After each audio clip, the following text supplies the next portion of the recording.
Tunisie, Afrique du Nord, mars 1943. Un fantassin américain épuisé s'accroupit dans le sable désertique peu profond, ses mains agrippant une pelle pliante. L'artillerie ennemie hurle au-dessus de lui et il a besoin d'un trou d'homme. Maintenant. Il bascule la lame perpendiculairement au manche, la verrouille à 90 degrés et l'enfonce violemment dans le sol rocailleux. L'écrou de verrouillage cède. La lame se replie. Il réessaie. Même résultat.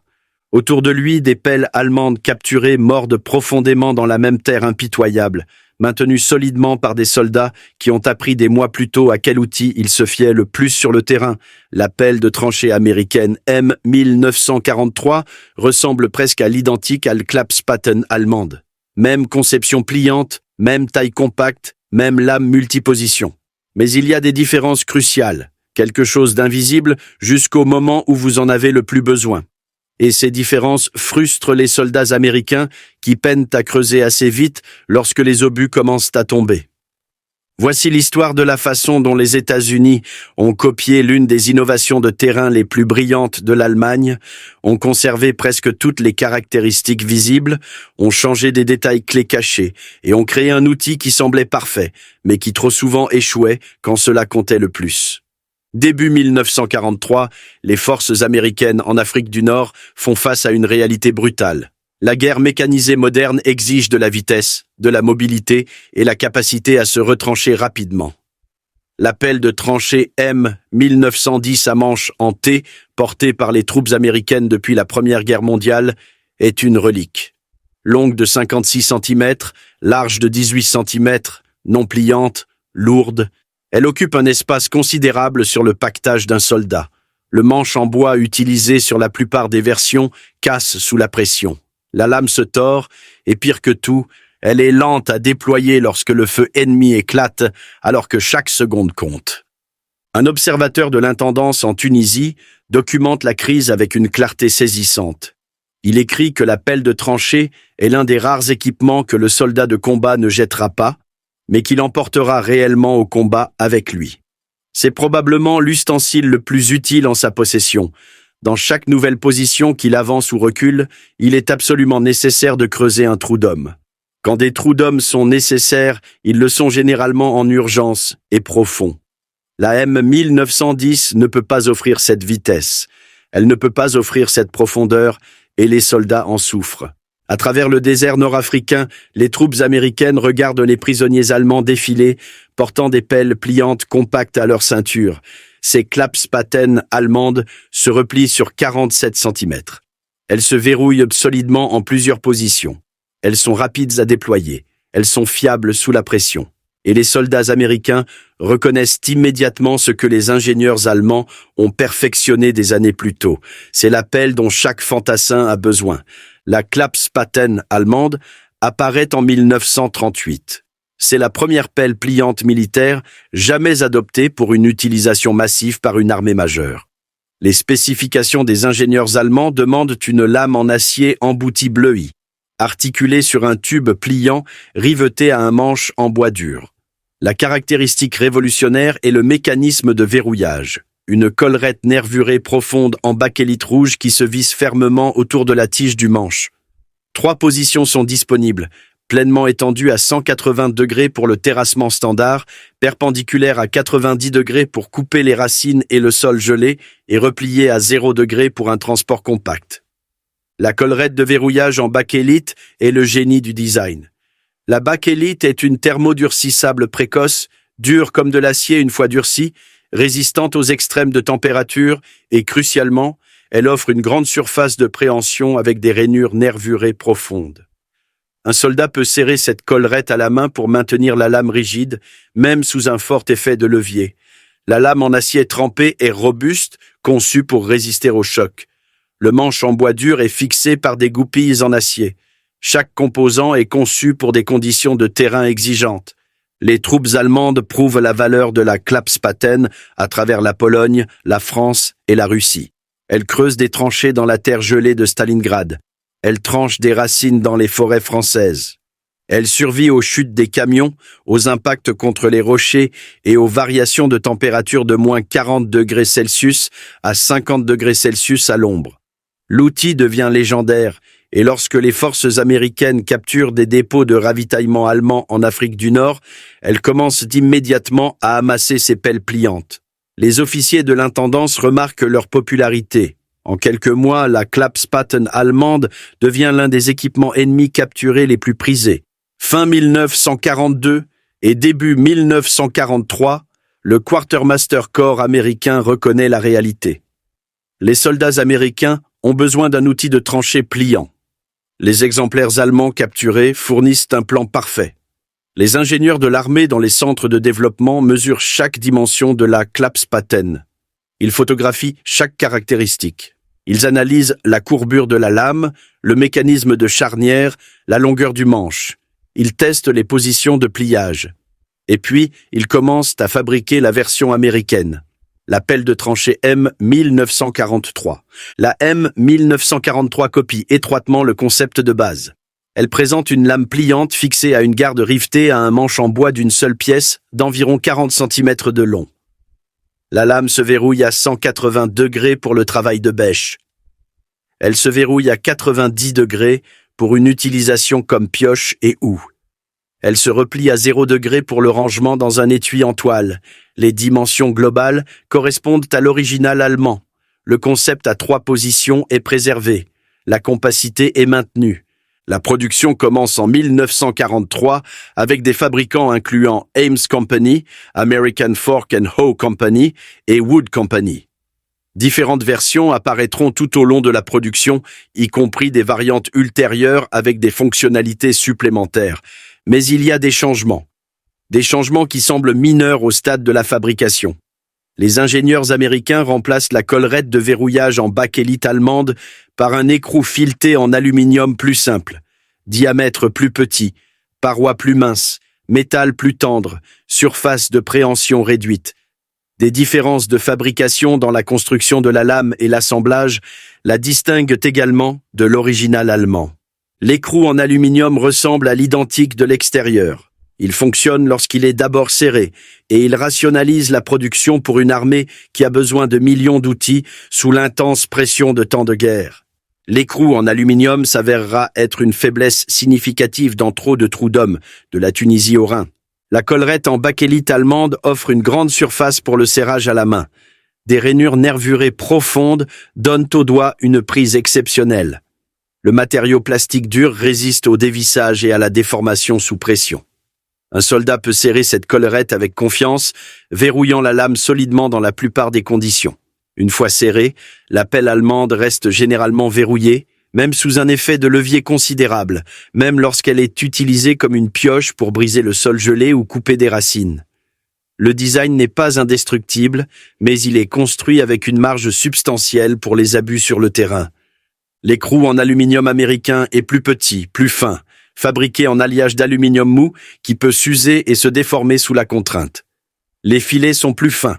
La surface de préhension est minimale, et lorsqu'un soldat le serre sur le terrain, souvent avec des doigts froids ou dans des conditions de combat, il ne tient pas toujours de manière fiable. La lame peut bouger sous une forte pression. L'écrou se desserre avec les impacts répétés. La corrosion dans le sable du désert bloque les filets, rendant l'écrou extrêmement difficile à enlever.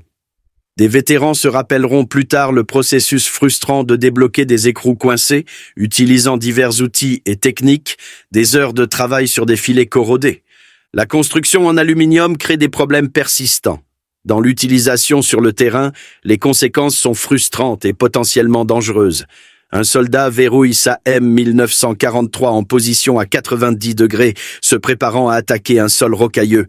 Il donne un coup puissant vers le bas, l'écrou de verrouillage cède, la lame se replie, il doit s'arrêter, resserrer, réessayer. Dans les précieuses secondes où l'artillerie ennemie exige un trou profond et rapide, le verrouillage peu fiable devient un sérieux problème. Beaucoup de soldats évitent d'utiliser le mode pioche entièrement, optant pour la position de pelle droite moins efficace parce qu'ils ne peuvent pas faire confiance au verrou. D'autres recherchent les Klapspaten allemandes capturées dès que possible. Un collectionneur examinant des exemplaires originaux de la M1943 des décennies plus tard décrit le problème chronique. L'écrou est fait d'un alliage d'aluminium mou qui s'use et se détruit lui-même. Quand la corrosion pénètre dans les filets, c'est terminé. Autant dire qu'ils sont soudés. Le design en métal mou adopté sous les pressions de production en temps de guerre devient une faiblesse permanente intégrée à des centaines de milliers de pelles de tranchées américaines. La M1943 arrive dans les chaînes d'approvisionnement américaines tout au long de 1943, 1944 et 1945. Des centaines de milliers sont produites. Elles sont distribuées parallèlement au stock restant de pelles M1910 à manche en T, créant un équipement mixte au sein des mêmes unités. De nombreux soldats apprécient la M1943 pour sa compacité et sa commodité de pliage, et elle fonctionne adéquatement pour les tâches de terrassement de base. D'autres s'en tiennent à la vieille M1910 malgré son encombrement, car au moins elle ne souffre pas de défaillance de verrouillage. Les parachutistes utilisent les deux types indifféremment. Les ingénieurs de combat portent l'outil disponible, mais de nombreux soldats reconnaissent que les pelles pliantes allemandes capturées sont supérieures en fiabilité. La Klapspaten maintient son verrouillage plus constamment. Elle supporte un effet de levier important sans se desserrer aussi fréquemment. Elle survit aux cycles de température brutaux des jours désertiques et des nuits glaciales avec moins de problèmes de filet. Lorsque les troupes américaines avancent à travers des positions allemandes capturées, certaines s'emparent des pelles allemandes peintes en vert et remplacent leur propre M1943. Le design allemand s'avère tout simplement plus robuste dans les conditions de terrain. L'ironie est profonde. L'armée américaine copie un outil allemand éprouvé, conserve presque toutes les caractéristiques visibles, fabrique des centaines de milliers d'unités et les livre aux troupes où beaucoup découvrent que la version ennemie d'origine est plus fiable. La majeure partie de la différence provient de composants clés. Le mécanisme de verrouillage étant le plus significatif. La robuste collerette en bakélite contre l'écrou en aluminium problématique. Cela rappelle d'autres exemples, comme le jerrycan ou les adaptations américaines, façonnées par des priorités de fabrication différentes, n'ont pas tout à fait égalé la durabilité sur le terrain du design original. L'ingénierie sous la pression du combat fonctionne selon des règles différentes de la fabrication civile. Un écrou de verrouillage qui fonctionne adéquatement lors d'un test en usine peut développer des problèmes dans la chaleur nord-africaine, la boue européenne ou l'humidité du Pacifique. La collerette en bakélite allemande réussit parce qu'elle est substantiellement construite, plus grande, plus épaisse, plus dure, avec une grande surface de préhension. Elle s'accommode des conditions de terrain où les soldats serrent des mécanismes avec des doigts gelés, des mains sales ou sous le feu ennemi. L'écrou en aluminium américain développe des problèmes de fiabilité parce qu'il est optimisé pour une production de temps de guerre efficace plutôt qu'une durabilité de terrain maximale. Le métal plus tendre signifie un usinage plus facile, une production plus rapide, un coût par unité plus bas sous des exigences de fabrication intenses. Mais le métal plus tendre signifie aussi que les filets peuvent se déformer sous un couple répété. Le diamètre plus petit signifie moins d'avantages mécaniques lors du serrage à la main. Les parois plus minces signifient que l'écrou peut fléchir sous la pression, permettant à la lame de bouger. Les tests allemands avant 1938 prouvent la robustesse du design de la Klapspaten à travers des chutes, des impacts, des extrêmes de température et une utilisation intensive prolongée. La collerette en bakélite résiste à des conditions de terrain rigoureuses.